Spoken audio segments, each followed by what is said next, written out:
আসসালামু আলাইকুম। আজকে আমরা জুব্বা পাঞ্জাবি, মাদ্রাসার ছেলেদের জুব্বা পাঞ্জাবি, গোল পাঞ্জাবি, এটা দেখেন আমরা কিভাবে ফাড়া পাঞ্জাবি তৈরি করি। মনোযোগ সহকারে ভিডিওটি দেখেন। আমরা 4টি ভাঁজ দিয়ে নিলাম, এখানে 4টি ভাঁজ দিয়ে নিয়ে সুন্দরভাবে অ্যাডজাস্ট করে ধরে নিব। অ্যাডজাস্ট করে ধরে নিয়ে আমরা কাটিং করব। যদি আপনার এদিক মাথাগুলো এদিক সেদিক যেয়ে থাকে তাহলে কিন্তু অন্য সাইড সাইড মারতে পারে পাঞ্জাবিটা। আমরা 48 ইঞ্চি লম্বা করব, এটা 48 ইঞ্চি ছিল, এটা 42 ইঞ্চি লম্বা হবে। এখন নিচ থেকে কেটে শর্ট করে নিব। আমরা ফাড়া পাঞ্জাবির ঝুলটি নিব 24 ইঞ্চি।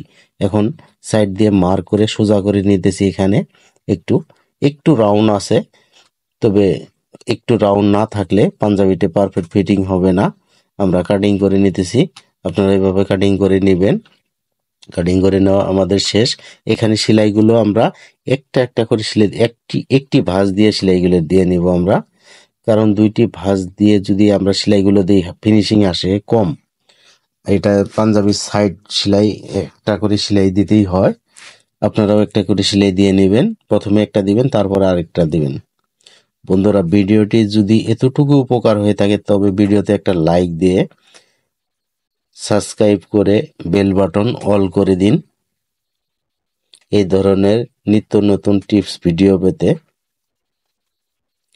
আরেকটি সাইডে আমরা সুন্দরভাবে একটি সেলাই দিয়ে নিলাম, এখন আরেকটি সেলাই দিয়ে নিব। যেহেতু এটা পুরাতন পাঞ্জাবি, জানেন হ্যাবজো খানার ছেলেদের জুব্বা পাঞ্জাবি তৈরি করা হয়। সর্বপ্রথমে জুব্বা পাঞ্জাবি তৈরি করলে দেখা যায় যে পাঞ্জাবির কাপড় ভালোই থাকে, ছেলেটা অল্প দিনেই লম্বা চড়া হয়ে যায়। তখন কিন্তু জুব্বা পাঞ্জাবি শর্ট হলে কিন্তু পরা যায় না, বিশ্রী দেখা যায়। কিন্তু ফাড়া পাঞ্জাবি শর্ট হলেও পরা যায়, কোনো সমস্যা হয় না। ফাড়া পাঞ্জাবি সাধারণত সুন্দরভাবে এভাবে একটি একটি করে সেলাই দিয়ে নেব আমরা। এখন আমরা পকেটিংয়ের কাজটি করব।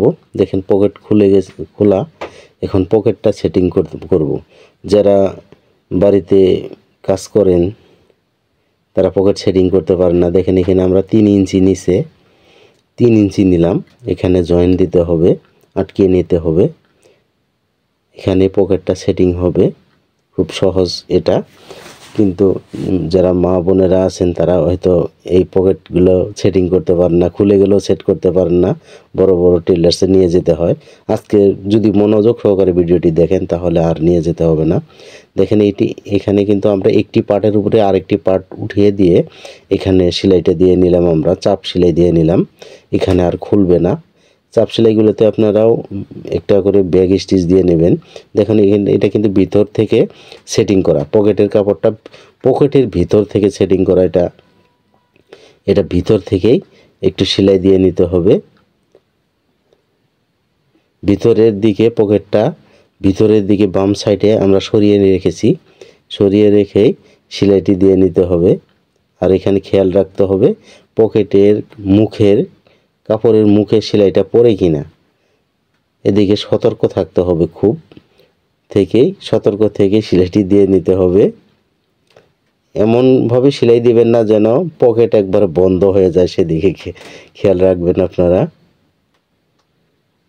দেখেন আমাদের পকেটটা সুন্দর সেটিং হয়ে গেছে। এখন পকেটে কিন্তু হাতও যাবে। এখন আরেকটি পার্ট আমরা একইভাবে দেখেন এখানে সমান করে ধরতে হবে, অ্যাডজাস্ট করে ধরতে হবে। ধরে এখানে 3 ইঞ্চি বন্ধ সাইডটা এখানে 3 ইঞ্চি নিব। 2.5 ইঞ্চি নিলে হয়, কোনো সমস্যা হয় না। আমরা 3 ইঞ্চি নিতেছি, যেহেতু এটা লং একটা পাঞ্জাবি সেই কারণে আমরা 3 ইঞ্চি নিতেছি। 3.5 ইঞ্চিও নেওয়া যায়, যত লং হবে তত একটু বাড়িয়ে নেওয়া যায়। এখন দেখেন এই যে আমরা একটা পার্টের উপরে আরেকটি পার্ট উঠিয়ে দিয়ে নিয়েছি, আবার সেলাইটা ঘুরিয়ে নিয়ে আরেকটি সেলাই দিয়ে নেব এখানে, তা না হলে খুলে যেতে পারে। এখানে আপনারাও ডাবল সেলাই দিয়ে নেবেন, এভাবে বন্ধ সাইডটা বন্ধ করে নেবেন ডাবল সেলাই দিয়ে। সুতাগুলো সুন্দরভাবে কেটে নিয়ে দেখেন এখন ওই পকেটটা আবারও ওই একইভাবে সেট করতে হবে। বন্ধুরা, ভিডিওটা দেখে যদি এতটুকু উপকার হয়ে থাকে তাহলে প্লিজ ভিডিওতে একটা লাইক দিয়ে চ্যানেলটি সাবস্ক্রাইব করে বেল বাটন অল করে দিন। ফেসবুক পেজ থেকে যারা ভিডিওটি দেখতেছেন তারা অবশ্যই ভিডিওটি ভিডিওতে একটা লাইক দিয়ে ফলো দিয়ে আমাদের ফেসবুক পেজের পাশেই থাকবেন। ভিডিওটি যদি শেয়ার দেন তাহলে আবারও দেখে এই ধরনের কাজটি শিখতে পারবেন খুব সহজে। ভিডিওটি শেয়ার না দিলে আর খুঁজে নাও পেতে পারেন। সুন্দরভাবে এইভাবে ধরে সেলাইটি দিয়ে নেবেন আপনারা। দেখেন কত সুন্দর ফিনিশিং আসছে। এটা যদি এখন আয়রন করি তাহলে বুঝতেই পারবে না যে এটা পুরাতন পাঞ্জাবি। এখন আমরা নিচের সাইডগুলো একটি করে সেলাই দিয়ে নেব। আগে সর্বপ্রথমে একটি সেলাই দিয়ে নেব। সেলাইগুলো যেন এক মাপে হয় সেদিকে খেয়াল রাখতে হবে আপনাদের। যদি ডিফারেন্স হয় তাহলে কিন্তু খারাপ দেখা যাবে। একটি করে সেলাই দিয়ে নেব, তারপরে আরেকটি ভাঁজ দিয়ে আরেকটি সেলাই দিয়ে নেব। সুন্দরভাবে সেলাইটি দিয়ে নিতেছি এক মাপে।